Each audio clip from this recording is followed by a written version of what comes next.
33 number में दिया है, निम्नलिखित कथनों पर विचार कीजिए। भागम में दिया है 33 नंबर में दिया है, निम्नलिखित कथनों पर विचार कीजिए।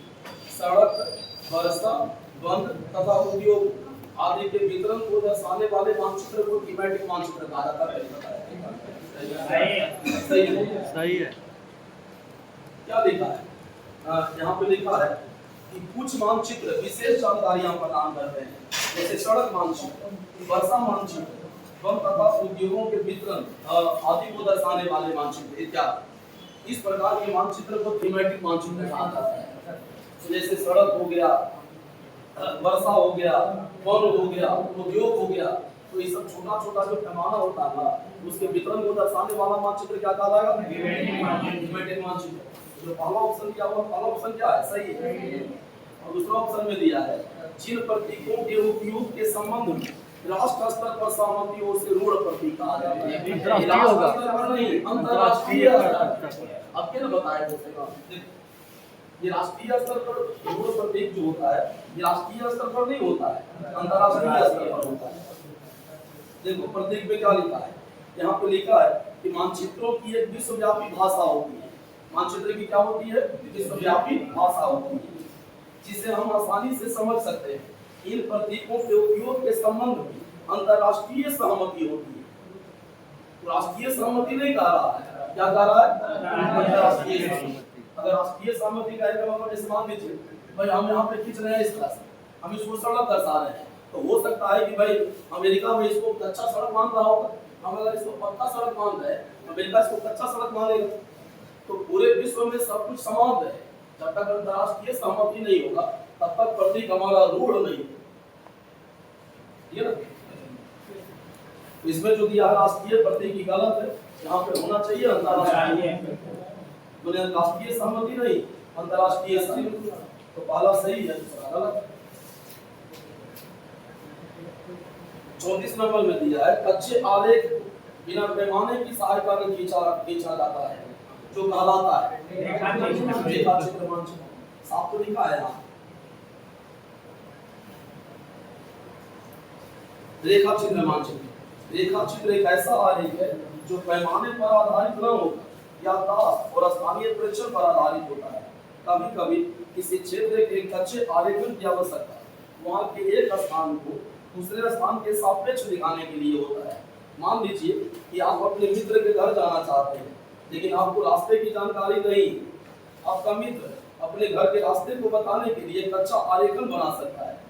इस प्रकार कच्चे आलेख बिना पैमाने की सहायता के खींचा जाता है तथा इसे रेखा चित्र मानचित्र कहते हैं।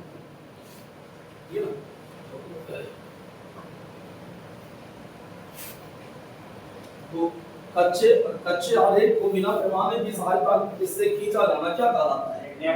रेखा चित्र मानचित्र। भौतिक मानचित्र। भौतिक मानचित्र पृथ्वी का जो भौतिक परिवेश है उस भौतिक परिवेश को दर्शाता है। जहाँ पर्वत है पर्वत दर्शाइएगा, जहाँ पठार है पठार को दर्शाइएगा, मैदान है मैदान को दर्शाइएगा। क्या कहलाएगा?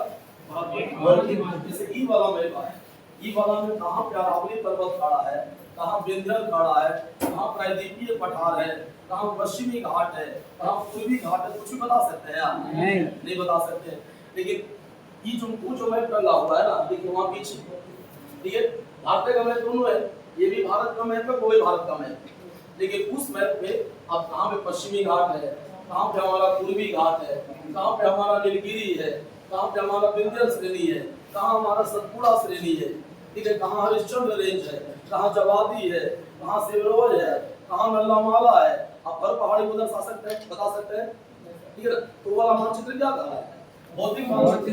क्या कहलाएगा? राजनीतिक मानचित्र। इसमें क्या है? अब इसमें आपको यही पता लग रहा है कि बिहार का सीमा कहाँ से कहाँ तक है, या इसमें आपको यही पता लग रहा है कि भारत का सीमा कहाँ से कहाँ तक है, यही ना पता लग रहा है आपको, ठीक है भाई। इससे जो भौतिक परिवेश है भारत का, अब वो भौतिक परिवेश का कोई भी जानकारी नहीं मिल रहा है, लेकिन उसे भौतिक परिवेश का आपको जानकारी मिल रहा है, इसलिए वो भौतिक मानचित्र है और ये राजनीतिक मानचित्र। 35 नंबर में दिया है, 35 नंबर में दिया मानचित्र पैमाने के संबंध में निम्नलिखित कथनों पर विचार कीजिए। मानचित्र पैमाने के संबंध में निम्नलिखित तथ्यों पर विचार कीजिए। पहला में दिया पैमाना जमीन पर वास्तविक दूरी और मानचित्र पर दिखाई गई दूरी के बीच का अनुपात होता है। सही है ना? बताया इसे मान लीजिए कि मानचित्र पर अगर हम 1 सेंटीमीटर, मानचित्र पर 1 सेंटीमीटर, अब मैंने जो मानचित्र है हमारा 1 सेंटीमीटर, वो स्थल पर कितना बता रहा है? 5 किलोमीटर। ये अनुपात है ना, मानचित्र पर जो दूरी है और स्थल का जो दूरी है, ये दोनों के बीच का अनुपात। अगर ऐसा नहीं होगा तो मालूम चलेगा भारत अगर दक्षिण में हमारा सकरा है तो दक्षिण में इसको चौड़ा बना देंगे, नहीं हो सकता है। या उत्तर में अगर उत्तर में चौड़ा है हम इसको दक्षिण में, इसको उत्तर में सकरा बना देंगे। और अगर इस तरह से अगर हम अनुपात लेके खींचेंगे मानचित्र हमारा क्या बनेगा? वास्तविक। देखिए दिक्कत हमारे सामने क्या होता है ना, भाई जो पृथ्वी है हमारा, ये पृथ्वी गोल है, पृथ्वी गोल है ना, पृथ्वी का आकृति कैसा है? पृथ्वी का आकृति कैसा है? हुआ में ना है, हुआ को अंग्रेजी में कौन सी कहते हैं? तो अब दिक्कत हमारे सामने क्या होता है ना कि पृथ्वी हमारा गोल है, लेकिन गोल होने के बावजूद दोनों ग्रुप पर क्या है? चमटा है। अब दिक्कत ये है कि अगर आप देखो ग्लोब को अगर आप आयत के रूप में खोलिए तो क्या आसानी से खुलेगा? इसे ग्लोब को आप आयत के रूप में खोल सकते हैं? नहीं खोल सकते हैं। अब एक दिक्कत यहाँ पे एक दिक्कत और होगा कि अगर इसको आप आयत के रूप में खोलना चाहिएगा, ठीक है ना भाई, जहाँ जो भाग हमारा कम चौड़ा है हो सकता है वाला भाग आपका ज्यादा चौड़ा हो जाए, नहीं हो सकता है। लेकिन देखिए उत्तर में अगर हम आ रहे हैं तो धीरे धीरे दक्षिण से उत्तर हमारा क्या हो रहा है? सकरा हो रहा है, ठीक है। तो उत्तर वाला जो रीजन अगर हम मैप पर दर्शाएंगे उत्तर वाला भाग हमारा क्या हो जाएगा? चौड़ा हो जाएगा, नहीं हो जाएगा। ये भी एक समस्या होता है इसमें। यहाँ पे लिखा है, दूसरा में लिखा है मानचित्र के पैमाने के संबंध में निम्नलिखित तथ्यों पर विचार कीजिए। पहला में दिया है कि पैमाना जमीन पर वास्तविक दूरी और मानचित्र पर दिखाई गई दूरी के बीच का अनुपात होता है। सही है। दूसरा नंबर में दिया है बड़े पैमाने वाले मानचित्रों का उपयोग आमतौर पर महाद्वीपों और देशों को दर्शाने के लिए करते हैं। सही की गलत? गलत है। यही नसीब आपको बता रहे थे। बड़ा पैमाना मतलब क्या होगा? बड़ा पैमाना है कि छोटा पैमाना है? छोटा पैमाना है। छोटा पैमाना है तब ना बड़ा एरिया को दर्शा सकते हैं। अब अगर हम बड़ा पैमाना रखते हैं, बड़ा पैमाना का मतलब 1 सेंटीमीटर अगर बराबर अगर हम पाते हैं कि 500 मीटर। अब मान लीजिए किसी महाद्वीप का चौड़ाई अगर 3000 किलोमीटर है तो इतना में अगर 1 सेंटीमीटर बराबर अगर हम 500 मीटर रख रहे हैं और महाद्वीप का चौड़ाई अगर 3000 किलोमीटर है तो आप अनुमान लगा लीजिए कि कितना बड़ा कागज हमको चाहिए, नहीं चाहिए, ठीक है। तो महाद्वीप वगैरह कोई बड़ा एरिया को दर्शाने के लिए हम छोटा पैमाना का प्रयोग करेंगे और किसी छोटा एरिया को दर्शाने के लिए हम बड़ा पैमाना का प्रयोग करेंगे। तो यहाँ पे लिखा भी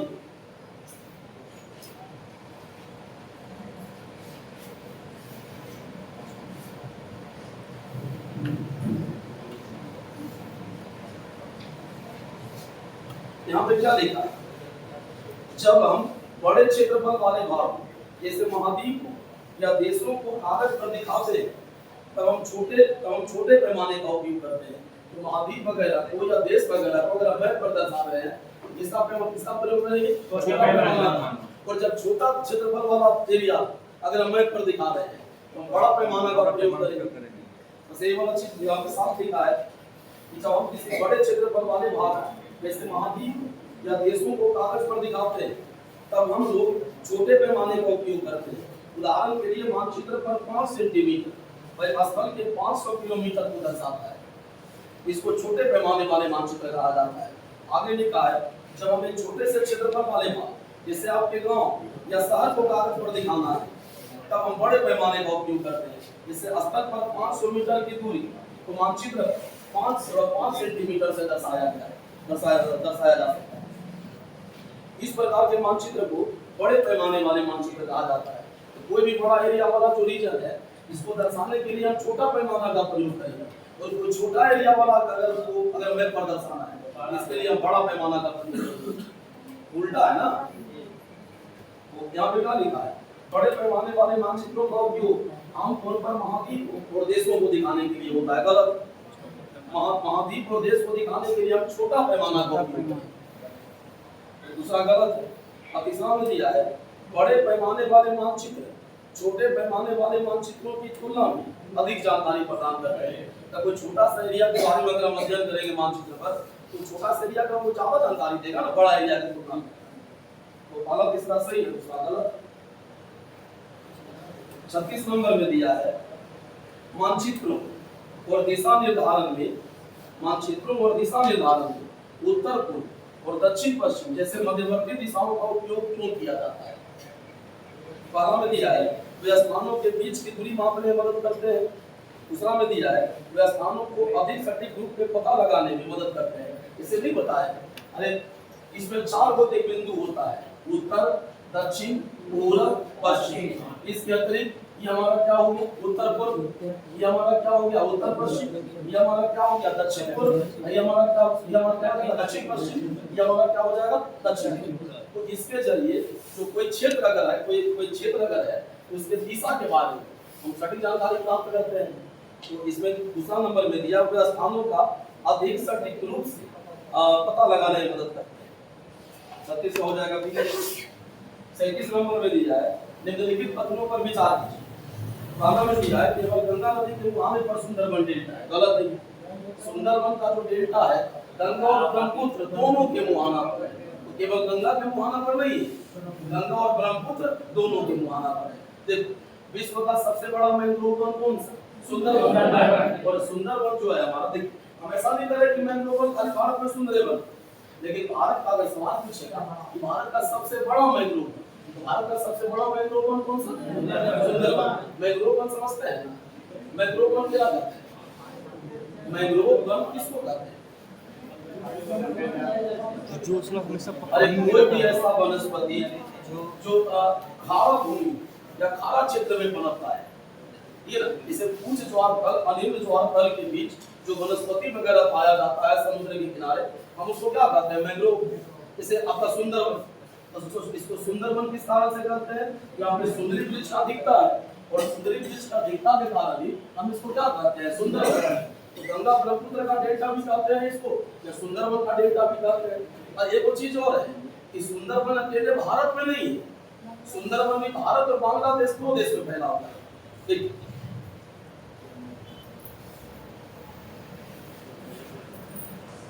मान लीजिए ये सीमा है, इस तरफ से सागर हो गया और इस तरफ असर। दो कंडीशन हो सकता है, नदी आ रही है, एक नदी है ये, नदी आ रही है और सागर के किनारे तक पहुंचते पहुंचते देखिए कोई नदी जहां से निकलती है, ठीक है, और वहां से जब धीरे धीरे करके आप एक लंबा दूरी तय करके एक लंबा यात्रा करके जब वो सागर तक पहुंचती है, ठीक है, तो धीरे धीरे क्या होता है? नदी का जो ढाल है हमारा धीरे धीरे मंद होता है, ठीक है, और जब नदी का ढाल अगर धीरे धीरे मंद हो जाएगा तो नदी का प्रभाव वेग क्या होगा? धीमा होगा, ठीक है। अगर कोई नदी जो है अगर अपने मुहाने पर, मुहाना कहने का मतलब जहां पे नदी समुद्र में गिर रही है, ठीक है, अगर वहां पे नदी अपने मुंह को चौड़ा कर लेती है, इसको क्या कहते हैं? इसको कहते हैं एस्चुअरी। क्या कहते हैं इसको? एस्चुअरी, ठीक है। अब एक कंडीशन यहाँ पे और हो सकता है, देखिए कोई नदी है सागर तक आ रही है, एक लंबा दूरी तय करके आ रही है। अब इसके लिए कुछ कंडीशन, अब ऐसा नहीं है, देखिए दुनिया में जितना भी नदी है तो सारा का साथ देखिए हमारे यहाँ अपवाह कितने प्रकार का होता है? तो अपवाह 2 प्रकार का होता है। एक होता है सागरीय अपवाह, क्या होता है? सागरीय अपवाह। और एक होता है आंतरिक अपवाह। आंतरिक अपवाह, सागरीय अपवाह का मतलब क्या होगा? कि स्थल नदी निकलेगी कहां से? स्थल से, ठीक है, और स्थल से निकल के नदी गिरेगी कहां? सागर में। अगर नदी स्थल से निकल के अगर सागर में गिर रही है इसको क्या कहेंगे? सागरीय अपवाह। और अगर नदी स्थल से निकल के स्थल पर ही विलीन हो जा रही है, हम क्या कहेंगे? हम इसको इसको हम कहेंगे आंतरिक अपवाह। इससे अगर आप आगे बढ़िएगा तो एक टर्म मिलेगा आपको प्लायाची, एक टर्म यहाँ पे मिलेगा आपको, टर्म क्या मिलेगा? प्लायाची। नाम सुने हैं इसका? प्लाया झील का नाम सुने? प्लाया झील जो होता है भाई मरुस्थल में स्थित झील होता है। देखिए मरुस्थल हम किसको कहेंगे? मरुस्थल किसको कहते हैं? जहाँ 25 डिग्री का वर्षा होता है। मरुस्थल कहने का मतलब ये नहीं होता है कि मरुस्थल है तो बालू बालू ही बालू होगा। कभी लद्दाख है, कभी लद्दाख है, अगर लद्दाख कभी जाइएगा या वीडियो वगैरह देखिएगा वहाँ पे, आपको वहाँ बालू का वो टन तक नहीं मिलेगा। फिर भी हम कहते हैं ना कि लद्दाख हमारा क्या है? मरुस्थल। लद्दाख क्या है? मरुस्थल है। तो मरुस्थल का मतलब ये नहीं होता है, एक आम आदमी क्या समझता है कि मरुस्थल का एक मतलब क्या है? बालू का सागर, वहाँ खाली बालू में बालू मौजूद है। ठीक है ना? जरूरी नहीं है कि मरुस्थल हम उसी को कहेंगे जहाँ बालू मिले। मरुस्थल है तो बालू हो भी सकता है, मरुस्थल है तो बालू नहीं हो सकता है। हम हर उस प्रदेश को मरुस्थल कहते हैं जहाँ औसत वार्षिक वर्षा 25 सेंटीमीटर से कम होता है। ठीक है, तो जहाँ भी वार्षिक वर्षा 25 सेंटीमीटर से कम हो, हम उसको क्या कहेंगे? मरुस्थल कहेंगे। ठीक है, अब ऐसा रीजन में, अब ऐसा रीजन में बालू मिल भी सकता है, अब बालू नहीं मिल सकता। इसलिए भाई ये मत समझिएगा, पढ़ा लिखा की तरह सोचिएगा। थोड़ा परीक्षा में सवाल पूछेगा भाई मरुस्थल किसे कहा जाता है? तो जहाँ बालू की प्रधानता हो, जहाँ बालू का स्रोत पाए जाते हो, जहाँ वर्षा 25 सेंटीमीटर से कम हो, भाई एक से अधिक या इनमें से कोई क्या माने? हाँ, जहाँ वर्षा 25 सेंटीमीटर से कम हो उसको मरुस्थल कहेंगे। तो मरुस्थल में अब अगर वर्षा 25 सेंटीमीटर से कम है तो मरुस्थल में नदी तो निकलेगी नहीं। जब वर्षा होवे नहीं करेगा तो पानी अवेलेबल नहीं रहेगा, और पानी अवेलेबल नहीं होगा तो भाई नदी निकलेगी नहीं। लेकिन कभी कभी मरुस्थल में क्या होता है? मूसलाधार वर्षा होता है। पढ़ा लिखा आदमी है, इस साल हम लोग यहाँ मानसून कमजोर है नहीं है? मानसून कमजोर है कि नहीं? अगर मानसून मजबूत रहता अभी तक हम लोग की अच्छा वर्षा होना चाहिए था। अभी वर्षा को कम होने के पीछे जो रीजन बताया जा रहा है वो है एल नीनो। अब एल नीनो क्या है ये भी आ गया था। एल नीनो क्या है? एल नीनो का भारत के मौसम पर या विश्व के मौसम पर क्या प्रभाव पड़ता है? दक्षिण अमेरिका महाद्वीप में एक मरुस्थल है, इसको कहते हैं अटाकामा मरुस्थल। भाई एल नीनो में हमारे यहाँ वर्षा खूब होता है, तब हमारे यहाँ वर्षा नहीं होती। लेकिन अटाकामा मरुस्थल में जहाँ पे वर्षा नहीं होना है वहाँ इतना वर्षा होगा ना कि मरुस्थल का वो वर्षा सूख जाए। ठीक है ना? तो ये जो परिस्थिति है, कभी कभी मरुस्थलीय क्षेत्र में भी मूसलाधार वर्षा हो जाएगा, और जब मूसलाधार वर्षा हो जाए तो छोटा मोटा नदी भी निकलेगी, और छोटा मोटा नदी निकलेगी तो छोटा मोटा नदी सागर तक तो पहुंचेगी नहीं, वो कहाँ विलीन हो जाएगी? स्थल। तो जहाँ पे स्थल पर विलीन होगी ना वहाँ पे थोड़ा सा मान लीजिए कि पूरा का पूरा रीजन हमारा मरुस्थल है। यहाँ पे पर्वत खड़ा है, यहाँ पे पर्वत खड़ा है, यहाँ पे पर्वत खड़ा है, यहाँ पे पर्वत खड़ा है। अब ये नदी निकलेगी तो नदियाँ निकलने क्या होगा? पीछे में कोई वैसा रीजन होगा थोड़ा गड्ढा टाइप का, इसी में जमा हो जाएगी और यहाँ पे एक स्थानीय झील बनेगा। ये जो हो गया ना, ये स्थल से लेकर स्थल पर ही विलीन हो। जैसे अपना लूनी नदी, लूनी के बारे में जानते हैं ना? लूनी कहाँ से निकलती है? लूनी कहाँ गिरती है? कचकेरन में विलीन हो जाती है, सागर तक नहीं पहुँचती है, कचकेरन में ही विलीन हो जाती है। तो क्या आंतरिक अफवाह है? तो बस यही वाला चीज है कि अगर नदी देखिए न वही नदी डेल्टा बनाएगी जो नदी लंबा दूरी तय करके सागर तक पहुंच रही हो। ठीक है भाई, नदी का सहायक नदी का संख्या अधिक हो। ठीक है भाई, नदी मैदान से होकर बह रही हो ताकि नदी में गाद का मात्रा अधिक हो। ठीक है, नदी जहाँ पे सागर में गिरे वहाँ पे सागर का गहराई कम हो। नदी जहाँ पे सागर में प्रवेश करती है वहाँ ज्वार भाटा का अभाव हो। अगर कुछ कंडीशन अवेलेबल है तो नदी डेल्टा बनाई, और अगर नहीं है तो नदी डेल्टा नहीं बनाए। जैसे मान लीजिए भारत है, ठीक है, तो ये हमारा क्या है? पश्चिमी घाट पर्वत बड़ा है। पश्चिमी घाट पर्वत का दो ढलान, इधर का ढलान हो गया पश्चिम और इधर का ढलान हो गया पूर्व। तो पश्चिमी घाट के पूर्वी ढलान से अगर कोई नदी निकले तो कहाँ जाए? गंगा की खाड़ी में, या यहाँ पे हिमालय खड़ा है। और ये जो उत्तर भारत का जो मैदान है इसका नाम किस तरह है? बंगाल की खाड़ी के तरह। यहाँ से अगर कोई नदी निकलेगी तो कहाँ जाए? बंगाल की खाड़ी में। बंगाल की खाड़ी में बन जाएगी। तो जितना नदी हमारे यहाँ बंगाल के खाड़ी में गिरे वो क्या बनाएगी? और जितना नदी हमारे यहाँ अरब सागर में गिरेगी क्या बनाएगी?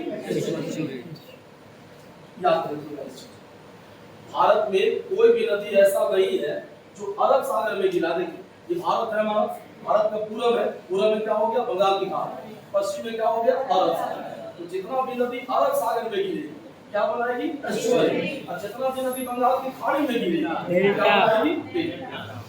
तो डेल्टा के निर्माण का कुछ दशा होता है, पर जितना दशा का हम नाम लें उसमें से कोई भी दशा इस तरफ अवेलेबल नहीं। और ऊपर से देखिए ये नर्मदा नदी है या ताप्ती नदी, नर्मदा डेल्टा बनाती है तो ताप्ती डेल्टा बनाती है। डेल्टा के निर्माण के लिए कुछ दशा होता है, दशा होने के बाद ही डेल्टा का निर्माण होता है। तो गंगा और ब्रह्मपुत्र जो है दुनिया का सबसे बड़ा डेल्टा बनाते हैं, और गंगा ब्रह्मपुत्र का जो समृद्ध डेल्टा है ना ये कहलाता है सुंदरबन का डेल्टा। क्या कहलाता है? सुंदरबन का डेल्टा। तो सुंदरबन का जो डेल्टा है इसमें दो नदी का पानी शामिल है, ठीक है, एक गंगा और दूसरा ब्रह्मपुत्र। दोनों मिलकर जो डेल्टा बना रही है ना। अब ये डेल्टा देखिए, अब ये वो डेल्टा में थोड़ा सा डिवीजन करते हैं हम लोग। भाई डेल्टा का जो पुराना भाग है, पर जो पुराना डेल्टा है ये भारत में है, और जो नया डेल्टा है वो बांग्लादेश में, ठीक है ना। तो गंगा ब्रह्मपुत्र यहाँ पे जो सुंदरबन है ना, सुंदरबन में केवल गंगा के डेल्टा पे नहीं है, ये गंगा और ब्रह्मपुत्र दोनों के डेल्टा पे। जब बेटा दिया वाला में दिया है कि केवल गंगा नदी के मुहाने पर सुंदरबन डेल्टा है, गलत है। गंगा और ब्रह्मपुत्र दोनों के मुहाना पर जो डेल्टा मिलता है उसको हम कहते हैं सुंदरबन का डेल्टा। ये विश्व का सबसे बड़ा डेल्टा है, और भारत का दो बड़ा नदी के द्वारा बनाया जाता है। जैसे आप ब्रह्मपुत्र के बारे में पढ़िएगा तो ब्रह्मपुत्र नदी का उद्गम कहाँ से होता है? तिब्बत से निकलेगी, यांगफा दर्रा को पार करेगी, भारत आएगी, भारत में अरुणाचल प्रदेश जाएगी, असम में जाएगी, फिर डोगरी के लेकर टांगा और मुड़ेगी, फिर बांग्लादेश में चली जाएगी। ये एक ऐसा नदी है कि ये देश से होके बाहर आएगी। ब्रह्मपुत्र नदी के देश से बाहर तिब्बत से निकलेगी, भारत में आएगी, भारत से कहाँ जाएगी? बांग्लादेश। भाई तिब्बत नदी को सिर्फ ब्रह्मपुत्र नदी को तिब्बत में क्या कहेंगे? सांगो। चीन में क्या कहेंगे? यार्को। अरुणाचल प्रदेश में क्या कहेंगे? असम में क्या कहेंगे? ब्रह्मपुत्र। अब बांग्लादेश में क्या कहेंगे? जमुना। तो एक ही नदी है, अब अलग अलग जगह पर हम उसको अलग अलग नाम दे रहे हैं। पहला जो पहला दिया है पहला गलत है, और दूसरा नंबर में दिया है उत्तर अमेरिका विश्व का चौथा सबसे बड़ा महाद्वीप है, और यह दक्षिण अमेरिका से एक संकरे स्थल से जुड़ा है जिसे पनामा जल संधि कहते हैं। उत्तर अमेरिका केवल सबसे बड़ा महाद्वीप है, इसका पता है ना? सबसे बड़ा महाद्वीप एशिया, एशिया के बाद अफ्रीका, एशिया के बाद अफ्रीका, अफ्रीका के बाद उत्तरी अमेरिका, अफ्रीका के बाद उत्तरी अमेरिका, उत्तर अमेरिका के बाद दक्षिण अमेरिका, दक्षिण अमेरिका के बाद अंटार्कटिका, दक्षिण अमेरिका के बाद अंटार्कटिका, अंटार्कटिका के बाद यूरोप, यूरोप के बाद ऑस्ट्रेलिया, ऑस्ट्रेलिया। दक्षिण अमेरिका चौथा है, पहला है, दूसरा है, तीसरा। उत्तर अमेरिका तीसरे में आता है, तीसरा सबसे बड़ा महाद्वीप। क्या बेटा लिखा है? उत्तर अमेरिका विश्व का चौथा सबसे बड़ा महाद्वीप है। गलत, यही तो गलत, इतने तो खाली गलत। पूरा का पूरा जो स्टेटमेंट है, पूरा स्टेटमेंट गलत लिखा है। लिखा है कि उत्तर अमेरिका विश्व का चौथा सबसे बड़ा महाद्वीप है, इतना गलत, तीसरा होना चाहिए। और यह दक्षिण अमेरिका से एक सक्रिय स्थल से जुड़ा है, इसे पनामा जल संधि कहते हैं। यही सही है, इतना दूर सही। अब खाली तो तीसरा लिख दिया नहीं कर, चौथा होना चाहिए। अगर खाली तीसरा की जगह पर चौथा कर दीजिएगा तो पूरा लाइन सही हो जाएगा। चौथा की जगह पर तीसरा कर दीजिएगा पूरा लाइन सही हो जाएगा। जरा में दो को दिया है, दोनों गलत। कथनों पर ध्यान दीजिए। एशिया से केवल कर्क रेखा गुजरती है, कल ने बताया। एशिया से अगर हम देखें, एशिया से हमारा कर्क रेखा भी गुजरेगा, एशिया से मकर रेखा गुजरेगा। ये सब देखो, मैं क्या बताया? 4-5 रेखा बताया एकदम।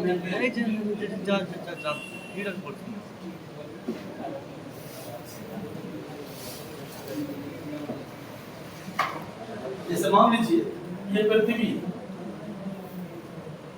ये हमारा विश्व रेखा हो जाएगा 23.5 degree north, 23.5 degree south, 0 degree हो गया, 23.5 डिग्री नॉर्थ, ये 23.5 डिग्री साउथ। यहाँ से ये हमारा हो गया 66.5 डिग्री, 66.5 डिग्री नॉर्थ, ये हमारा हो गया 66.5 डिग्री साउथ। 0 डिग्री है मतलब क्या है काय कौन रेखा है ये विषुवत रेखा। इसी को कहते हैं भूमध्य रेखा। विषुवत रेखा या भूमध्य रेखा। 23.5 डिग्री नॉर्थ कर्क रेखा। 23.5 डिग्री नॉर्थ कर्क रेखा। 23.5 डिग्री साउथ मध्य रेखा।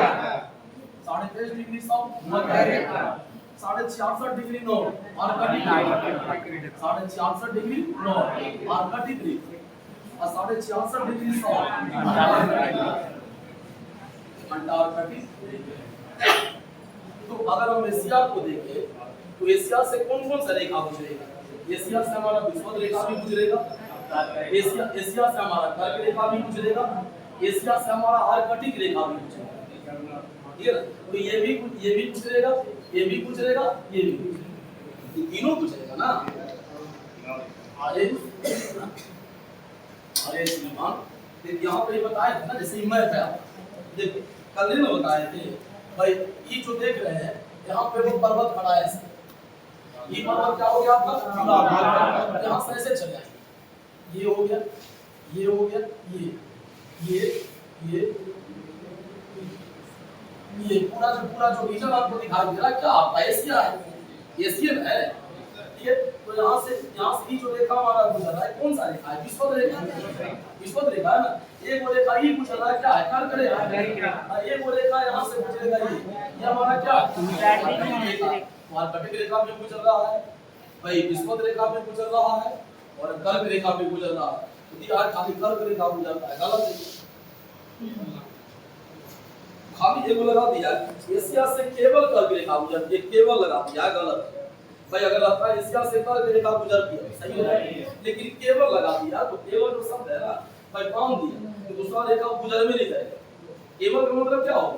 दूसरा रेखा नहीं गुजरेगा, गलत है ना। दूसरा नंबर में दिया है, अफ्रीका से केवल कर्क रेखा और विषुवत रेखा गुजरती है। कल में बताया है इसका एकमात्र महाद्वीप है, जिससे कर्क रेखा भी गुजरेगा, मकर रेखा भी गुजरेगा, विषुवत रेखा भी गुजरेगा।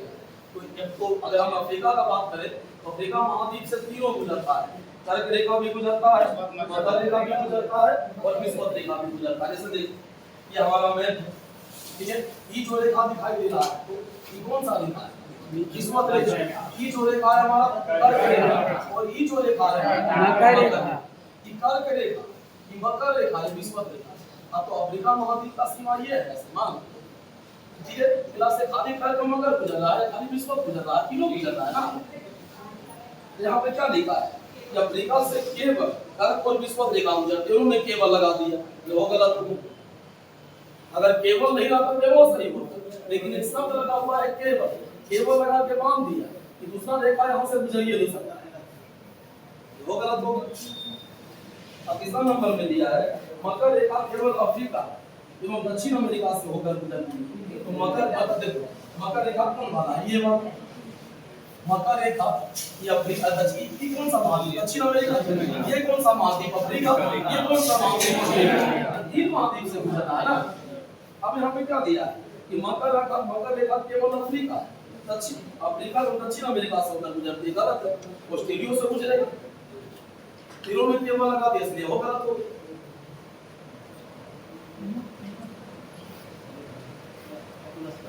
तो पूछा उपयुक्त में से कौन सा कथन सत्य है? 1 2 3 तीन ना में 3 हो गया, तीनों का तीनों गलत। 39 नंबर में दिया है, निम्नलिखित कथनों पर विचार कीजिए। कल तो बताए थे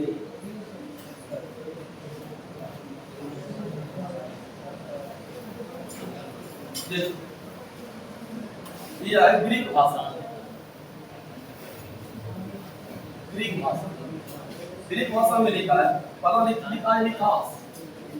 लिखास का क्या होता है? पत्थर। हाँ, पत्थर या चट्टान जो का। दूसरा में दिया एटमॉस। एटमॉस का क्या होता है? वायु। हाँ, एटमॉस का पूछेगा। एक दिया यूडर। यूडर का क्या होता है? हाँ, यूडर का होता है जल। एक दिया है वायुस। वायुस का क्या होता है? फीवर। ये सही। ग्रीक भाषा का आधार पर ग्रीक भाषा में लिथास को क्या कहा जाता है? पत्थर या चट्टान। एटमॉस को क्या कहते हैं? वायु। यूडर को क्या कहेंगे? जल। और वायुस को क्या कहेंगे? अब इसी के बारे में देखो क्या लिखा है। अब यहाँ पे लिखा है कि ग्रीक भाषा में बायोस का अर्थ जीवन होता है, सही है। ये क्या है? बायोस। अब बायोस का अर्थ क्या है? जीवन। तो ये सही है। तो दिया है कि ग्रीक भाषा में बायोस का अर्थ जीवन होता है, पहला सही है। दूसरा नंबर में दिया है ग्रीक भाषा में लिथास का अर्थ भू-पर्वतीय होता है। तो लिथास का अर्थ क्या होता है? चट्टान या पत्थर। चट्टान या पत्थर, चट्टान या पत्थर होता है, दूसरा गलत है। तीसरा नंबर में दिया है ग्रीक भाषा में यूडर का अर्थ पत्थर होता है। ग्रीक भाषा में यूडर का अर्थ क्या होता है? ग्रीक भाषा में यूडर का अर्थ जल होता है। तो पहला सही है, बाकी दूसरा गलत है।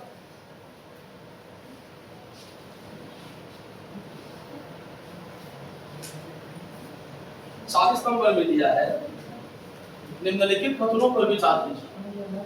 कुछ स्टेटमेंट दिया है, उसमें आपको देखना है कि कौन सही है कौन गलत है। 40 में दिया है हिंद महासागर दुनिया का दूसरा सबसे बड़ा महासागर। तो पहले तो बताए थे विश्व में महासागर के कौन कौन?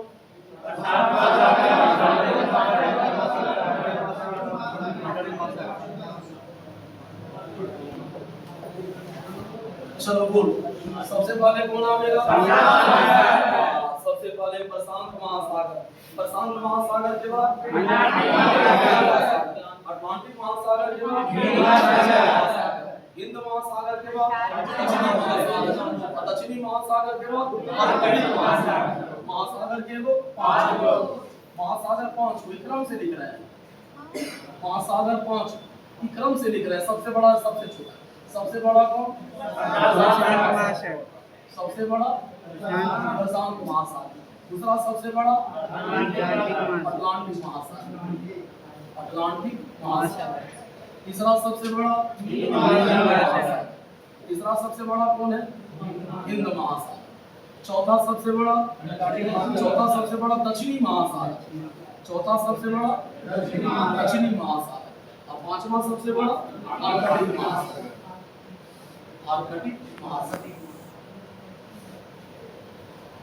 सबसे बड़ा पूरा से छोटा सबसे छोटा। अब फिलहाल ये क्वेश्चन 40 नंबर पे क्वेश्चन दिया है हिंद महासागर दुनिया का दूसरा सबसे बड़ा महासागर। हिंद महासागर दुनिया का तीसरा सबसे बड़ा महासागर। तो गलत है, दूसरा नहीं है। दूसरा में अटलांटिक महासागर है। और दूसरा नंबर में दिया अटलांटिक महासागर की तट रेखा बहुत अधिक कटी-फटी है, जो प्राकृतिक बंदरगाहों के लिए एक आदर्श स्थान प्रदान करती है। सही है। ये कल ने बताया कैसे बात है।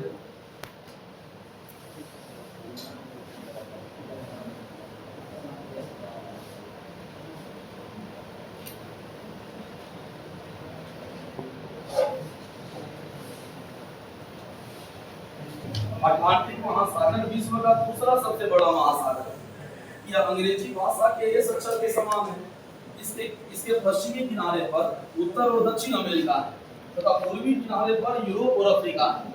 पहले बताते हैं अटलांटिक महासागर की तट रेखा बहुत अधिक दंतुरित और यह अनियमित एवं दंतुरित तट रेखा प्राकृतिक पोताश्रय और पत्थरों के लिए आदर्श स्थिति है। तो जो अटलांटिक महासागर का जो तट रेखा है, ये तट रेखा क्या है? दंतुरित है। दंतुरित मतलब कटापट।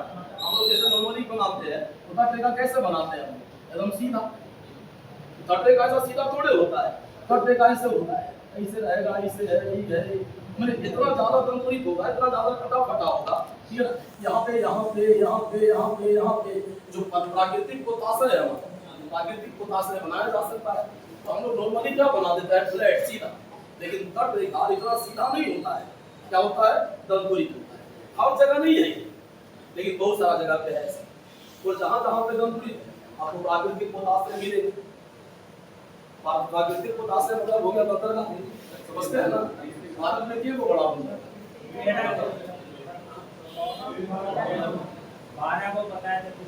12 को है, 13 नोटिफाइड हो गया है। बताया था ना बतावन में 13वां बड़ा बंदरगाह दर्जा दिया गया है। ये कहाँ पर कहा है? महाराष्ट्र। 13 को ही है।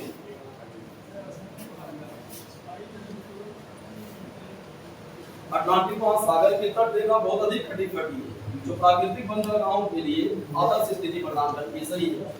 तीसरा में दिया है आर्कटिक महासागर प्रशांत महासागर से उतले पानी की एक सक्रिय पट्टी द्वारा जुड़ा है, जिसे बेरिंग जल संधि कहा जाता है। सही है।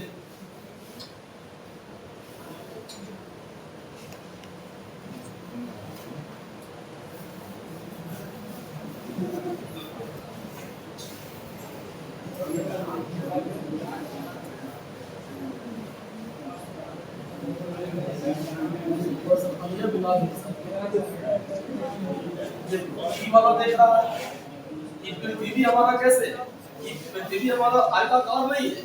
ई वाला भरवा को अगर हम मोड़ेंगे, ई वाला भरवा इसके साथ, ई वाला भरवा इसके साथ जुड़ेगा, मतलब ये और ये आपस में जुड़ेगा ना।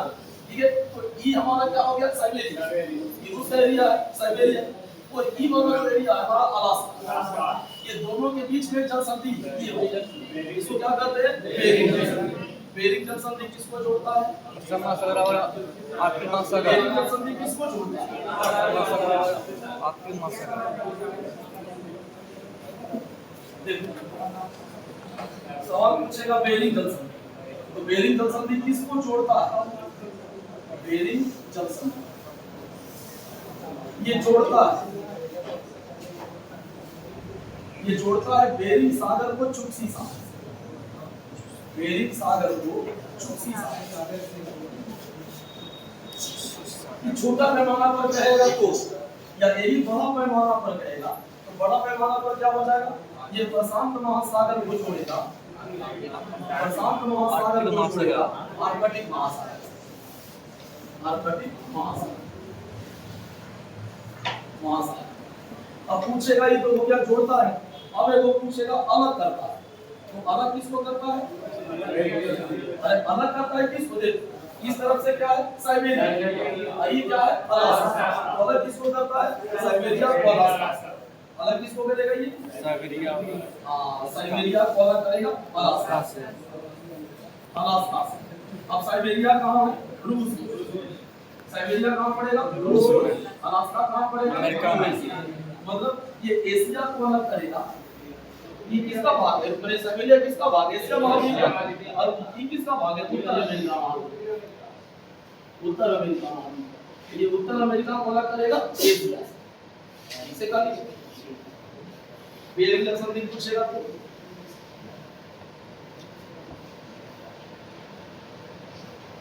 तो दिया आर्कटिक महासागर प्रशांत महासागर से उतले पानी की एक सक्रिय पट्टी द्वारा जुड़ा है, इसे बेरिंग जल संधि के नाम जाना जाता है। सही, जनाब पहला गलत है, बाकी दूसरा तीसरा सही।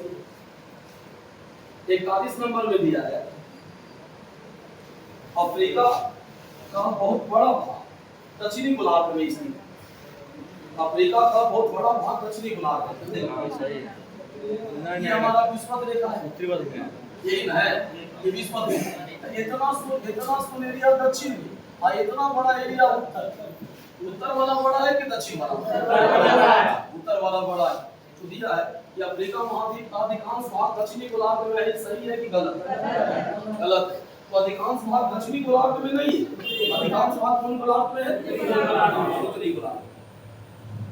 तो पहला में दिया है अफ्रीका महाद्वीप का बहुत बड़ा भाग दक्षिणी गोलार्ध में स्थित है, गलत है, ये होना चाहिए उत्तरी गोलार्ध। तो पहला गलत है। दूसरा नंबर मिल गया बचेंद्री पाल विश्व की पहली महिला थी, इसने एवरेस्ट पर कदम रखा। अरे माउंट एवरेस्ट पर चढ़ने वाला पहला व्यक्ति Edmund Hillary attaching mount Everest, mount Everest, mount Everest पर चढ़ने वाला पहला खाली व्यक्ति पूछेगा Edmund Hillary, Edmund Hillary. Tenzing Norgay, Tenzing Norgay, ये हो गया। अगर पूछेगा पहली महिला, पहली महिला जुंको तबेई, जुंको तबेई, जुंको तबेई कहाँ से, भारत, भारत में पूछेगा यही महिला, ये महिला अगर भारत में पूछे भारत की हो जाएगी बचेंद्री।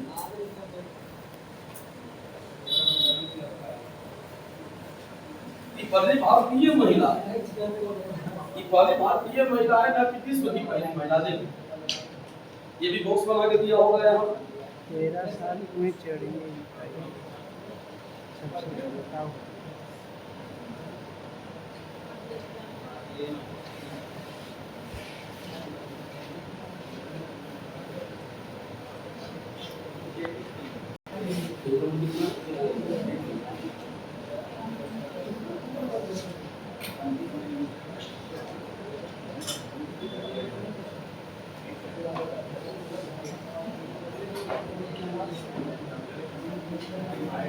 ठीक है, न्यूजीलैंड एडमंड हिलेरी और भारत के तेनजिंग नोर्गे।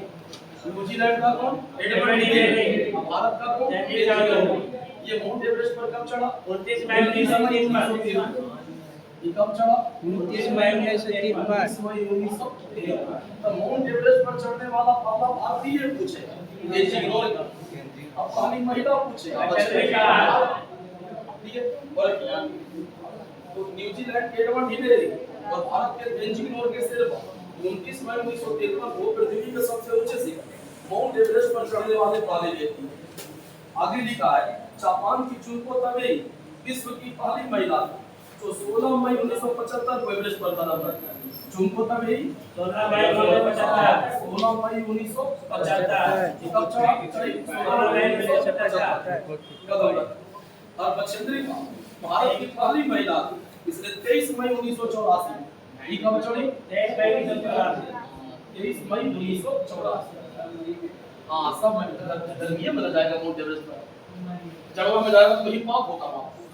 मालूम चला कैसा कैसा एवरेस्ट चावेगा पूरा में आदमी आके आते पता नहीं चलेगा कि आदमी कहाँ है। तो इतना भयानक एवरेस्ट आता है वहाँ, इसलिए जाड़ा में माउंट एवरेस्ट पर चढ़ना संभव नहीं है। जब भी चढ़ेगा तो कब चढ़ेगा? ग्रीष्म में। तो अगर पहला व्यक्ति पूछेगा एडमंड हिलेरी, पहला भारतीय पूछेगा तेनजिंग नोर्गे, विश्व की पहली महिला पूछेगा जुनको तबेई, और भारत की पहली महिला पूछेगा बछेंद्रिका। यही होगा। कब कब चढ़ी है जो भी दिया हुआ। तीसरा नंबर में दिया है सहारा रेगिस्तान मरुस्थल से विश्व रेखा पूछी। अरे सहारा रेगिस्तान के दक्षिण में कौन सा मरुस्थल?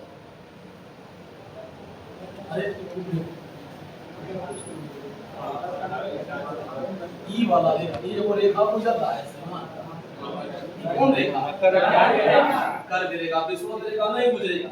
अगर विषुवत रेखा गुजरेगा तो विषुवत रेखा से 5 डिग्री उत्तर और 5 डिग्री दक्षिण दुनिया में सबसे अधिक वर्षा वाला क्षेत्र, इसको कहते हैं डोल्टन।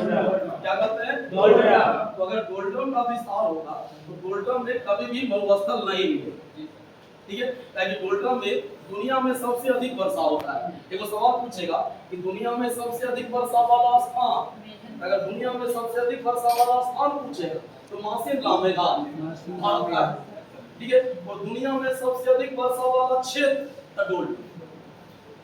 दुनिया में सबसे अधिक वर्षा वाला स्थान क्या बताए? स्थान पूछेगा मासिन नाम। मासिन नाम कहाँ पड़ेगा? अगर स्थान पूछेगा तो यही पूछेगा दुनिया में सर्वाधिक वर्षा वाला क्षेत्र तब हो जाएगा डोल्टन। दुनिया में सबसे अधिक वर्षा इस क्षेत्र में होगी। और डोल्टन कहाँ मिलेगा? 5 डिग्री दक्षिण से 5 डिग्री उत्तर। जैसे ये पृथ्वी की विषुवत रेखा 5 डिग्री दक्षिण 5 डिग्री उत्तर कहते हैं डोल्टन। यहाँ में दुनिया में सबसे अधिक वर्षा होता है। क्षेत्र है, स्थान नहीं। स्थान पूछेगा तो मासिन था, क्षेत्र पूछेगा डोल्टन।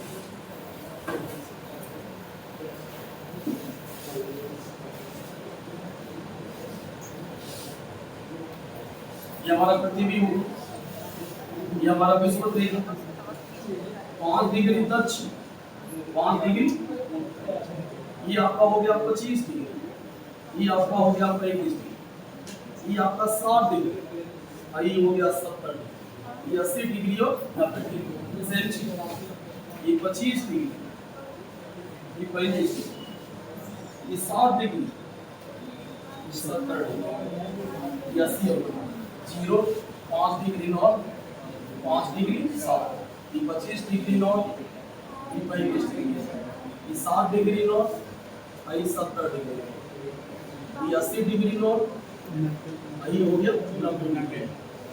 सेम चीज 25 डिग्री साउथ, पहली स्थिति, 60 डिग्री साउथ, 70 डिग्री साउथ, ये आपका हो गया 80 डिग्री साउथ, ये हो गया 90 डिग्री। ये वाला जो देख रहा है, ये वाला, इसको कहते हैं हॉर्स लैटिट्यूड, अस्पचार। अस्पचार से अगर पूछेगा तो 25 डिग्री से 35 डिग्री, ये हाई प्रेशर बेल्ट है हमारा। ये क्या है हमारा? ये हमारा लो प्रेशर बेल्ट है। ये हमारा क्या है? High pressure belt. ये भी हमारा हाई प्रेशर बेल्ट होगा, ये हमारा लो प्रेशर बेल्ट होगा, ये हमारा हाई प्रेशर बेल्ट। तो ये वाला जो है ना, ये रखा है अस्पचार।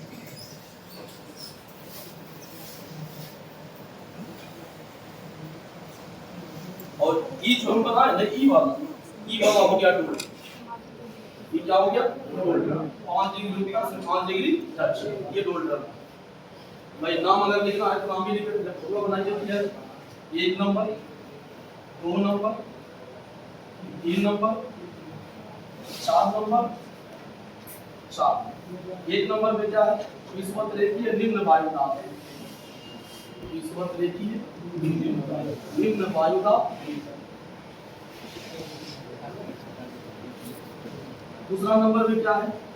वो उष्ण कटिबंधीय, वो उष्ण कटिबंधीय उच्च वायुदाब, उच्च वायुदाब। 3 नंबर में क्या है? वो ध्रुवीय निम्न वायुदाब, वो ध्रुवीय निम्न वायुदाब। और 14 में क्या है? ध्रुवीय उच्च वायुदाब, ध्रुवीय उच्च वायुदाब। 1 2 3 4 टूटी का हुआ तो आप इधर भी एक रहेगा तो इधर भी, इधर 2 रहेगा इधर भी, खाली एक में नहीं मिलेगा। 2 2 3 3 4 4। तो केरा केरा कोची करते याद रखिए।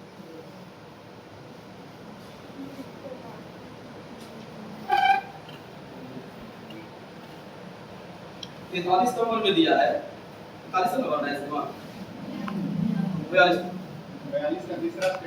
का तीसरा बताना है।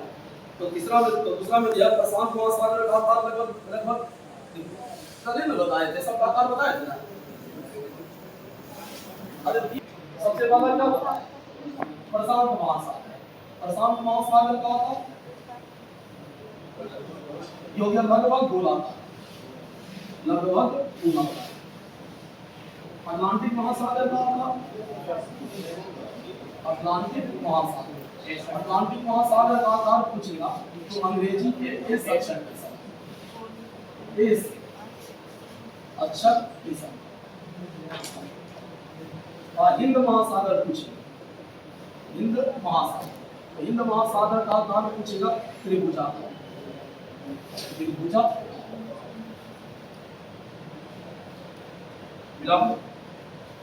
तो दिया इसका क्यों आया है? तो अटलांटिक महासागर विश्व का तीसरा,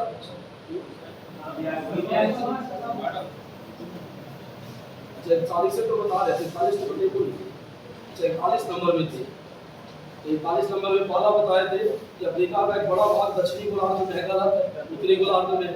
दूसरा नंबर में दिया कचेंद्री पाल विश्व की पहली महिला थी जिसने माउंट एवरेस्ट पर कदम रखा था, ये गलत। ये चढ़ने वाली कौन थी? चुनको तभी। और तीसरा नंबर में दिया सहारा रेगिस्तान में पर विश्वत रेखा से विश्वत रेखा गुजरती है। विश्वत रेखा नहीं गुजरती है, कौन रेखा गुजरती है? कर्क रेखा।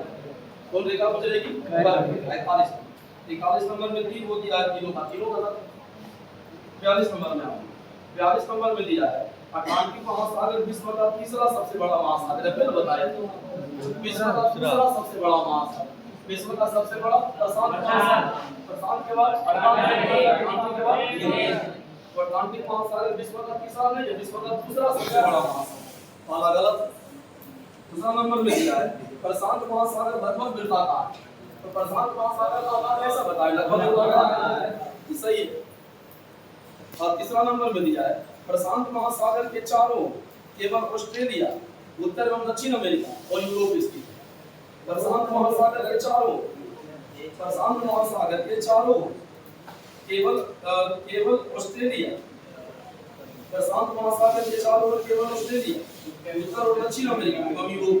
प्रशांत महासागर के किनारे यूरोप आएगा, ये प्रशांत महासागर है। प्रशांत महासागर के किनारे इधर से एशिया हो गया, ये ऑस्ट्रेलिया हो गया, ये आपका उत्तर अमेरिका हो गया, आपका दक्षिण अमेरिका हो गया।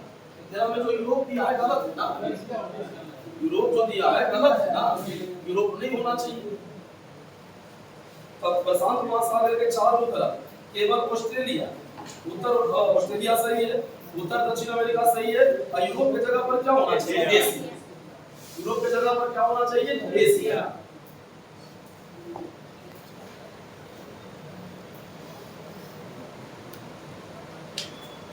जरा में खाली ये वो सही है, बाकी वाला भी गलत है, तीसरा भी गलत है।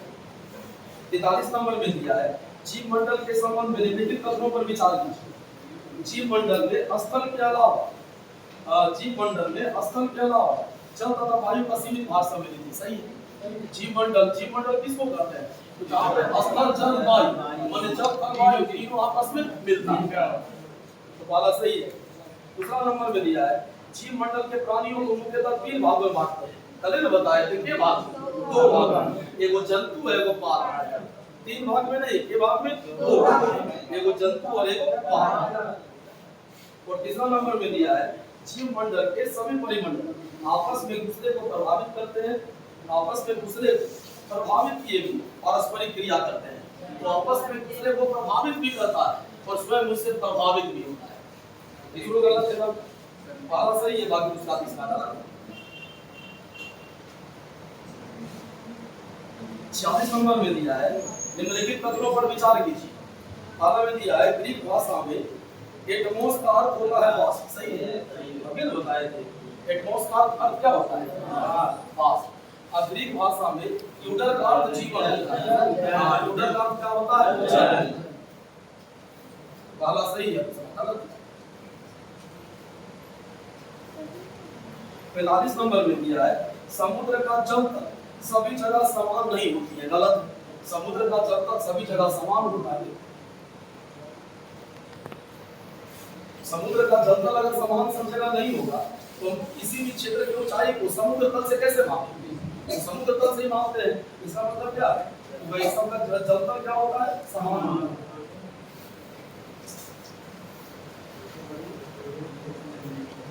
यहाँ पे लिखा है समुद्री जल का तल सभी जगह समान होता है। समुद्री जल का तल क्या होता है? सभी जगह समान होता है। अरे समुद्र का दूर होता है, देखो इसे मान लीजिए ये आपका सागर है, ठीक है, ऊपर वाला भी तल है और नीचे वाला भी तल है। ऊपर वाला को क्या कहेंगे? सागर। ऊपर वाला को क्या कहेंगे? सागर। और नीचे वाला को कहेंगे सागरीय नीत। सागरीय नीत। तो ऊपर वाला को कहेंगे सागर, तो नीचे वाला को कहेंगे नीत। तो नीतल जो है हर महासागर का वो अलग अलग है, लेकिन सागरीय तल सबका क्या है? समान। और एक कटोरा में पानी रखिए, कटोरा में पानी अगर बराबर में है ना, आप कटोरा को टेढ़ा करते जाइए, पानी ऐसे ही रहेगा। कभी देखा है? अरे कटोरा में को पानी ले लो, ठीक है, कटोरा में पानी आप ऐसे करके रखो और धीरे धीरे करके कटोरा को टेढ़ा करते जाओ। पानी टेढ़ा नहीं हो, पानी थोड़ी पानी ऐसे हो जाएगा। पानी जब भी रहेगा तो ऐसे ही रहेगा, ठीक है। कटोरा को तुम जितना टेढ़ा करते जाओ पानी तुम्हारा सेम ही रहना, नहीं रहना। तो सागर तल हर जगह समान होता है, तो ऐसा नहीं कि सागर तल हर जगह अलग अलग होता है, अलग अलग नहीं होता है, ये हर जगह समान होता है।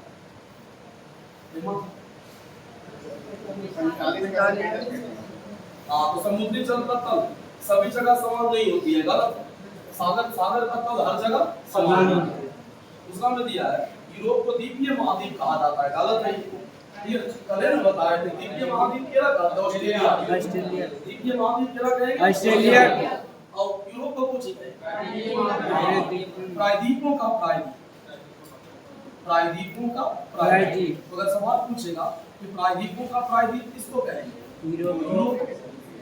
या पूछेगा विषमताओं का महाद्वीप, या अगर पूछेगा विषमताओं का महाद्वीप। तो विषमताओं का महाद्वीप किसको कहेंगे? हाँ, विषमताओं का महाद्वीप पूछेगा तो वो कहेंगे यूरोप। अद्वीपीय महाद्वीप पूछेगा तो क्या कहेंगे? ऑस्ट्रेलिया।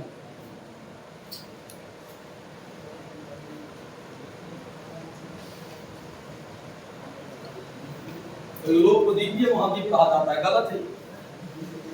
हमने ध्रुव दिया, ध्रुव गलत। 46 नंबर में दिया है निम्नलिखित में से कौन सा विकल्प पृथ्वी के वायुमंडल की परतों सबसे कम से अधिक ऊंचाई के क्रम में सूची सही ढंग से सूचीबद्ध करें? कल ने बताया था, हमने पूछा।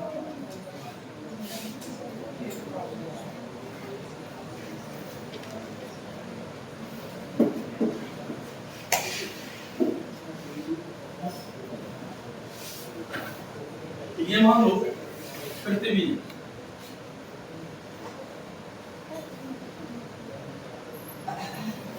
या पृथ्वी या हो गया क्षोभमंडल। क्षोभमंडल के बाद समताप मंडल, समताप मंडल के बाद मध्यमंडल के बाद आयनमंडल के बाद वायुमंडल। तो ये हो जाएगा 8 से 18 किलोमीटर। औसत पूछेगा 13 किलोमीटर। ये हो जाएगा 50 किलोमीटर। ये हो जाएगा 80 किलोमीटर। ये हो जाएगा 400 किलोमीटर। ये हो जाएगा 1600। बताया था ना एनसीईआरटी में कि वायुमंडल का ऊंचाई कितना? 1600 किलोमीटर। तो ये क्या हो गया? ये हो गया क्षोभमंडल, ये हो गया समताप मंडल, ये आपका हो गया मध्यमंडल, ये आपका हो गया वायुमंडल, ये आपका हो गया वायुमंडल। तो सबसे नीचे क्षोभमंडल, क्षोभमंडल के बाद समताप मंडल, समताप मंडल के बाद मध्यमंडल, मध्यमंडल के बाद आयनमंडल, आयनमंडल के बाद वायुमंडल। सबका विशेषता भी बता रहे थे, देखो देखो जितना भी मौसमी घटना घटित होना है सब क्या होगा? जितना भी मौसमी घटना घटित होगा सब किसमें घटित होगा? क्षोभमंडल। एगो सवाल पूछेगा जेट स्ट्रीम, जेट स्ट्रीम के नाम में चलेगा क्षोभमंडल। ओजोन के नाम में मिलेगा समताप मंडल। वायुयान का परिचालन समताप मंडल। वायुमंडल का सबसे ठंडा परत मध्यमंडल। वायुमंडल का सबसे ठंडा परत टीआरई 2 का क्वेश्चन था, टीआरई 2 है टीआरई 3। वायुमंडल का सबसे ठंडा परत मध्यमंडल। उल्का पिंड किस परत पे चलकर समाप्त होता है? मध्यमंडल। उल्का पिंड मध्यमंडल, केरामिन मध्यमंडल। रेडियो तरंग का परावर्तन वायुमंडल। ठीक है। और बहिर्मंडल का अध्ययन नहीं हुआ है। बहिर्मंडल का जो भी थोड़ा बहुत अध्ययन हुआ है इसका अध्ययन किया है लीमैनस ने। बहिर्मंडल, बहिर्मंडल का जो भी थोड़ा बहुत अध्ययन हुआ है ये किया है लीमैनस ने। लीमैनस याद रखिएगा, इसको पूछता है कि बहिर्मंडल का अधिकांश अध्ययन किसने किया है? लीमैनस ने। मिला कौन मिल रहा है? अरे 8 से 18 और 17 50 80 400 400 के बाद 1600 एनसीईआरटी के हिसाब से।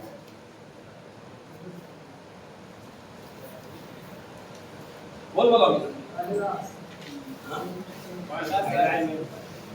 अब क्या बताया? बेरिंग जल संधि किसको जोड़ेगा? आपने बताया बेरिंग जल संधि किसको जोड़ेगा? आपने बताया करेगा किसको जोड़ेगा? दोनों बताए थे। प्रशांत महासागर को जोड़ेगा, आर्कटिक महासागर अलग करेगा, साइबेरिया को अलग करेगा। ये को दिया है प्रशांत महासागर और अटलांटिक महासागर। प्रशांत महासागर और अटलांटिक महासागर से प्रशांत महासागर को अटलांटिक महासागर से टीबीसी जल संधि, जल संधि टीबीसी जल संधि प्रशांत महासागर को अटलांटिक महासागर से। अरे मैगलन जल संधि तो प्रशांत महासागर को अटलांटिक महासागर से क्या जोड़ेगा? मैगलन जल संधि। हां पर एक इसका आंसर पनामा नहर होगा। पनामा नहर या मैगलन जल संधि, मैगलन जल संधि। आयोग दिया है हिंद महासागर पर अटलांटिक महासागर से कोई। अरे हिंद महासागर ही हो गया, अटलांटिक महासागर ही हो गया, बीच में कोई 17 चैनल है? ये नहीं, 17 चैनल है ये ना, देखिए आई वाला पे यहां पे है।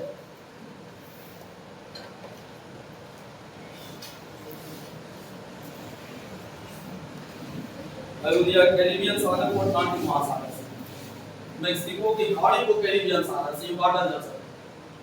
ई वाला देख रहे हैं,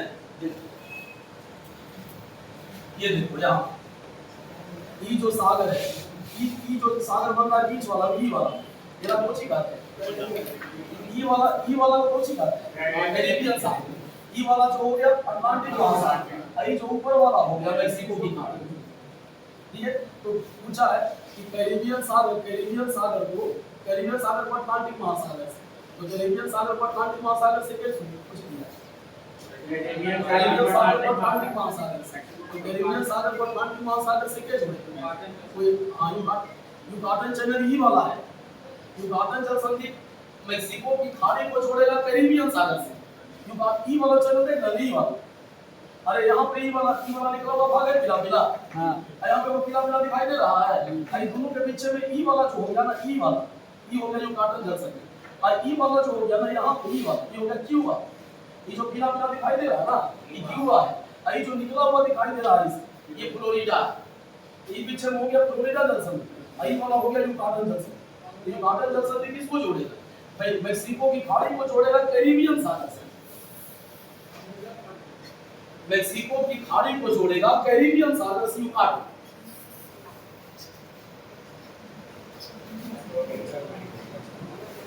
मणिपुर वाली के पढ़े पड़ेगा सब, मेरे के बारे में कभी से कुछ नहीं पता,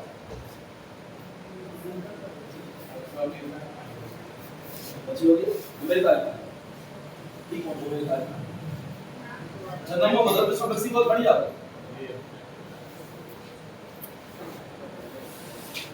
एशिया को यूरोप से क्या अलग करेगा, एशिया को यूरोप से क्या अलग करेगा, यूरान पर्वत का सबसे ऊंचा चोटी, अखिल ने बताए थे एशिया को यूरोप से क्या अलग करेगा, एशिया को यूरोप से ये अलग करेगा यूरान पर्वत कहाँ है, रूस। इसका सबसे ऊंचा चोटी पूछेगा माउंट नरोदना है, माउंट नरोदना है, तो यूरान पर्वत का सबसे ऊंचा चोटी पूछेगा, यूरान पर्वत का सबसे ऊंचा चोटी कौन सा, तो माउंट नरोदना है। आगे बोलिए एटलस पर्वत अफ्रीका, एटलस पर्वत कहाँ पड़ेगा, एटलस पर्वत पूछेगा तो ये है अफ्रीका। एटलस पर्वत का सबसे ऊंचा चोटी पूछेगा माउंट टूर, एटलस पर्वत का सबसे ऊंचा चोटी पूछेगा माउंट टूर। आगे दिया रॉकी कहाँ है, उत्तर अमेरिका, रॉकी पर्वत कहाँ है, उत्तर अमेरिका, तो अगर रॉकी पर्वत पूछेगा रॉकी पर्वत कहाँ है, नॉर्थ अमेरिका। रॉकी पर्वत का सबसे ऊंचा चोटी माउंट एल्बर्ट, रॉकी पर्वत का सबसे ऊंचा चोटी पूछेगा तो माउंट एल्बर्ट, और उत्तर अमेरिका महाद्वीप का सबसे ऊंचा पूछेगा माउंट मैकिन्ले, उत्तर अमेरिका महाद्वीप पूछेगा तो माउंट मैकिन्ले, और रॉकी पर्वत पूछेगा उत्तर अमेरिका में है, इसका सबसे ऊंचा पूछेगा माउंट एल्बर्ट। आई वो दिया great dividing range Australia, great dividing range ये कहां है, ग्रेट डिवाइडिंग रेंज ये हो जाएगा ऑस्ट्रेलिया, और इसका सबसे ऊंचा चोटी पूछेगा माउंट कोसियस, इसका सबसे ऊंचा चोटी पूछेगा माउंट कोसियस,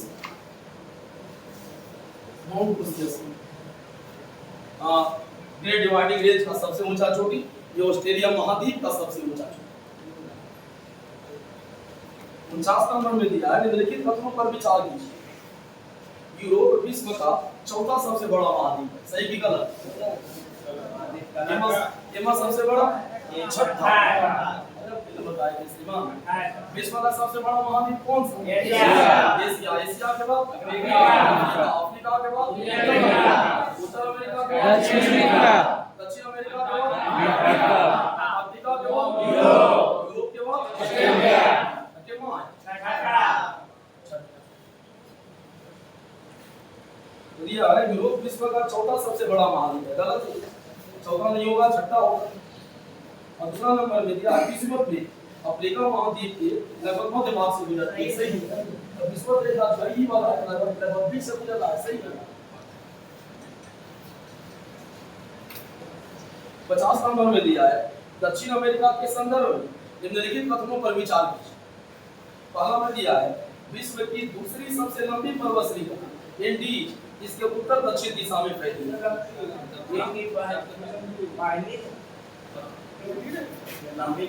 है। दक्षिण अमेरिका के संदर्भ में निम्नलिखित कथनों पर विचार कीजिए। कल सब बताया धोनी भुला जाता। अब ऐसे नहीं करेंगे, अब टॉपिक वाइज करके करवा देंगे, अब कॉपी बनाओ उस पे से एनसीईआरटी। आधा आदमी जैसे लग रहा है ना कि आप बोझ खाया है, हाथ डोले के चला हाथ डोले के मत आइएगा, गुस्से नहीं देगा, ठीक है ना। एक स्पेशल कॉपी बनाओ ना तो आजो पत्र में पड़ता है, कल पत्र में पड़ता है। कॉपियां बनाओ, कॉपियां में जैसे अब टॉपिक वाइज सब से आवेगा ना तो सब कुछ टॉपिक वाइज है। और टॉपिक वाइज है तो एक चीज वहां पे रहेगा अलग अलग टॉपिक। जैसे पर्वत है तो पर्वत के बारे में सब कुछ बता देंगे, जितना पूरा 7वां में है, 8वां में है, 9वां में है, 10वां, ठीक है। तो तीनों का 10वां के बराबर प्रामित हम बता देंगे। अगर आप 7वां अगर पढ़ा दिए ना तो 8वां 9वां में हंसियो खेल कर लेंगे ना तो नहीं कोई फर्क नहीं पड़ेगा। टॉपिक वाइज करके दिया है। अब टॉपिक वाइज रहता तो हम लोग को बताना आसान होता है। एक वो टॉपिक उठा ले, जैसे पृथ्वी के मुर्दार पूरा दुनिया में पूछ लो हमरा से कहां है भाई, हिमालय कहाँ है, क्युमुन कहाँ है, सुलेमान कहाँ है, किर्थर कहाँ है, ठीक है, हिंदू कुश कहाँ है, चेग्रोस कहाँ है, एल्ब्रुस कहाँ है, पोंटिक कहाँ है, टॉरस कहाँ है, भाई यूरोपीय अल्पस कहाँ है, रॉकी कहाँ है, एंडीज कहाँ है, ड्रैगन्सबर्ग कहाँ है, एटलस कहाँ है, पूछो ना हमरा से जो पूछना है, समुद्र में क्या बता देंगे। फिर वही चीज को विस्तार से कर करके अलग अलग थोड़ा थोड़ा बढ़ाते जाता है, तो एक के बार में समुच्चय हो जाएगा। तो टॉपिक वाइज दे देता है कि हमको बताना आसान रहता है। अगर हम चीनी चीनी देवे क्या छठा होगा, अरे छठा पानी पता नहीं ना है, छठा के पढ़ रहा है तो के साल के होगा, चौपाचिया बिहार बोर्ड के हिसाब से। अरे गांव देहात में गुरु के साल में पढ़ेगा शुरू करता है, हां 5 साल में। तो 5 साल में अगर गुरु पढ़ेगा शुरू करता है तो छठा में के साल में जाएगा, 11 साल में। पानी की उम्र अभी के साल 11 साल, पानी की उम्र अभी के साल 11 साल, हां 11 साल वाला बुजुर्ग 11 साल में बता रहे हैं। 11 साल के बच्चे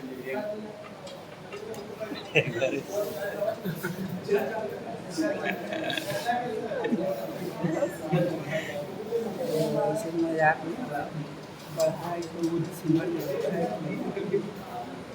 दक्षिण अमेरिका महाद्वीप में लिखा है अधिकांश भाग दक्षिणी गोलार्ध में स्थित। दक्षिणी अमेरिका का अधिकांश भाग दक्षिणी गोलार्ध में स्थित। इसके पूर्व एवं पश्चिम में कौन से दो महासागर है? विश्व की सबसे लंबी पर्वत श्रृंखला है। विश्व का दूसरा सबसे लंबा नहीं, विश्व की सबसे लंबी, विश्व की सबसे लंबी पर्वत श्रृंखला एंडीज इसके उत्तर दक्षिण दिशा में फैली। एंडीज कौन दिशा में? उत्तर दक्षिण। विश्व का सबसे लंबा न कि दूसरा सबसे लंबा। पहला मैं पूछ दिया है, दूसरा सबसे लंबा पूछ लिखा है, पूछ लिखा हां। विश्व की दूसरी सबसे लंबा पर्वत श्रृंखला एंडीज इसके उत्तर दक्षिण दिशा में फैली है। ये पहला उत्तर दक्षिण है लेकिन विश्व का सबसे लंबा पर्वत श्रृंखला है। पहला क्या है? पहला सही कि गलत? पहला गलत। पहला गलत। अब दूसरा नंबर पे दिया है दक्षिण अमेरिका में विश्व की सबसे बड़ी नदी अमेज़न नदी है ना। अगर विश्व का सबसे लंबा पूछेगा नील है। अब विश्व का सबसे बड़ा पूछेगा अमेज़न। अगर ठेठ भाषा में पूछेगा कि लंबाई के दृष्टिकोण से विश्व का सबसे बड़ा नील और अगवा के दृष्टिकोण से विश्व का सबसे बड़ा अमेज़न। तो सबसे लंबी नदी पूछेगा नील और सबसे बड़ी नदी पूछेगा अमेरिका है।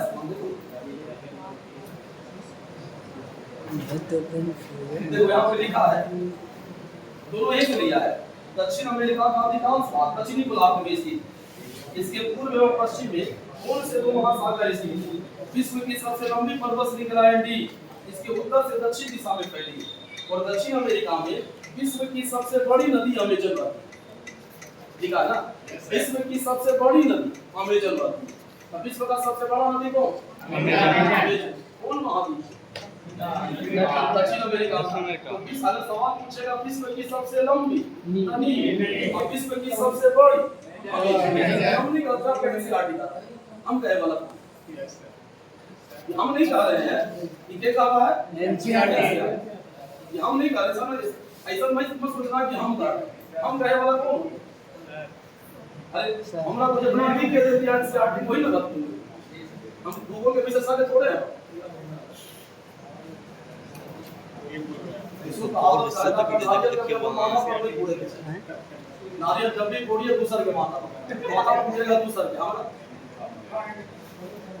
अब इसे बीपीएससी का कभी एग्जाम देगा बीपीएससी में क्वेश्चन गलत भी रहता है तो जब आंसर की इशू करता है तो आंसर की जो माता आपत्ति मांगता है ना तो आपत्ति में अगर पूछ दिया कि विश्व का सबसे बड़ा में या मतलब हमारा मेरा कोचिंग नहीं अभी मेरा कोचिंग हमारा सही बीपीएससी आंसर में गलत दिया है ठीक है अब अगर दिखाइए तो दूसरे में लिख ले कि दूसरे में लिख ले विश्व का सबसे बड़ा नदी नील अगर फोटो का दिखाइएगा ना कि भाई दूसरे ऐसे कर रहा है तो वैसे करके फेंक देगा सिर्फ अभी अगर एनसीईआरटी दीजिएगा तो ना कोर्ट छुपा सकता है ना कोई गुनाह कर सकता है मतलब एक तरह से कह लीजिए सबसे ऑथेंटिक एकरा में जो लिख दिया ना गीता पुराण के लिए हमारी लागी सही है मतलब जैसे गीता पुराण होता है ना हिंदू अगर हिंदू धर्म के हैं तो आपके लिए गीता है आप मुसलमान धर्म के हैं तो आपके लिए कुरान है जितना महत्व हिंदू मुसलमान में गीता पुराण के लिए है ना उतना महत्व ध्वनि के लिए कितना है एनसीईआरटी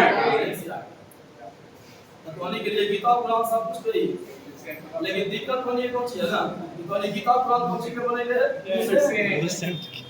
अब ये वो बार बार कहते हैं पिछला 4 वो 5 को एग्जामिनेशन उठा के देखो दरोगा पीटी लिया दरोगा मेंस लिया एडीओ लिया मदनी से लिया अब फिर मदनी से दरोगा होना है बात नहीं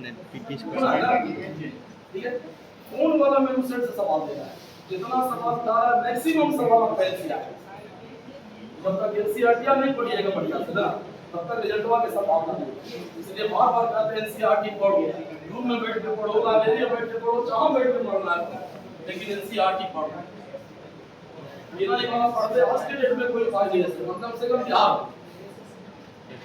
यही सबसे बड़ा दिक्कत जानता है कुछ है यूपी वाला तो बाजू मार देता है अरे बीपीएससी में उठा के देखो जितना जनरल का सीट है ना उनमें से आधा से ज्यादा सीट वहां पर यूपी की होगी मतलब महाराष्ट्र तो महाराष्ट्र का मतलब ज्यादा सब्सक्राइब होता है एनसीईआरटी खूब पढ़ता है बढ़िया से भाई पूरा ज्यादा मार्क आ गए चलिए बार बार कहां एक चीज और बताना था हां यार दोस्त भाई बंधु जितना होगा सबको बता दीजिएगा ड्यूटी का भी डेट दे दिया है ना ड्यूटी का भी डेट दे दिया सुनो ना पूरा बतिया बड़े डिमांड आ रहा है बड़े लोगों का फोन किया आज रोशन को भी किया हमरा भी किया है तब ड्यूटी का वो बेच दे शाम में 6 से सोमवार से परसों मंगलवार सोमवार जितना भाई बंधु होगा सबको बता दीजिएगा